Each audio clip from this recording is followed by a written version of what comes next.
السلام عليكم خوتي وخياتي، ان شاء الله كامل تكونوا بخير.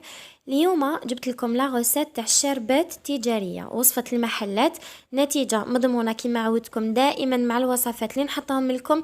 لو كان ما نكونش متاكده من بلي تنجح لكم الوصفه ما راحش نحطها لكم في القناه.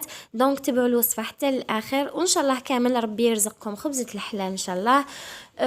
قلت لكم ما تنساوش خياتي جامو كومونتير، اللي مازال مشتركوش يهبطوا يشتركوا في القناه ويفعلوا الجرس. الوصفه هذه البنات جبتها لكم خصيصا اللي حابين يديروا مشاريع. اني حطيت لكم ديجا وصفه في القناه، وهذه الوصفه درتها لاصحاب المشاريع. درت لكم كميه 10 ريتلات، وانتم تضاعفوا وتنقصوا على حساب واش الكميه اللي راكم حابينها.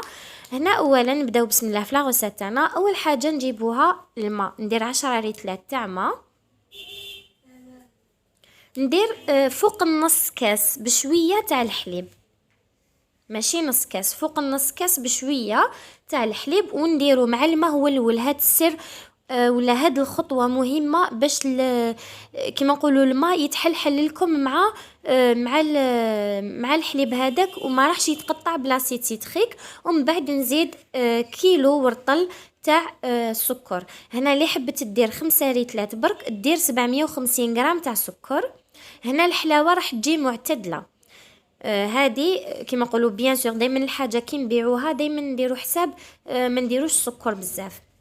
وندير 3 مغارف كبار تاع لافاني، المغرف الاولى، المغرف الثانيه، ونزيد لا تروازيام كما راكم تشوفوا ماشي معمره جبل.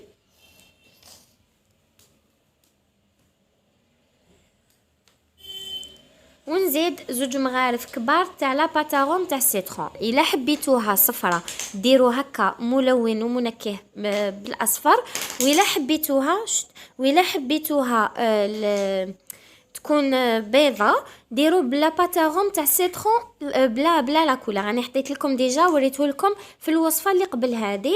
ندير 2 مغارف كبار. هذه لا باتاغون تاع القارص، ونخلي لاسيت سيتريك هو لو ديرني كامل باش نديرو.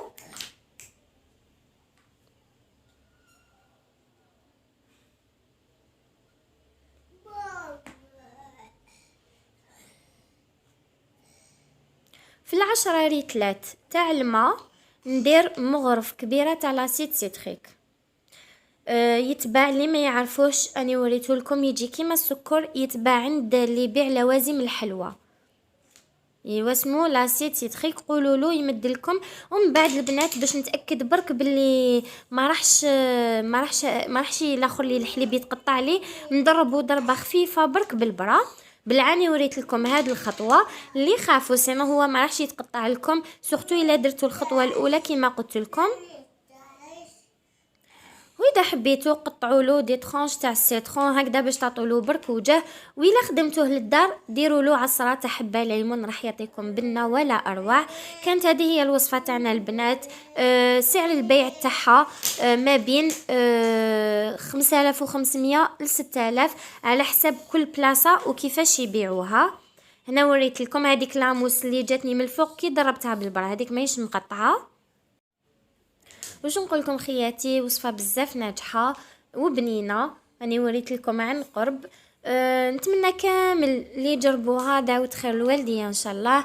كان هذا هو الفيديو تاعنا نهار اليوم، نتمنى كامل تجربوها، وان شاء الله ربي يرزق كل واحد يسعى لخبزه الحلال. ونتلاقاو في الفيديو القادم ان شاء الله خياتي وخوتي، سلام.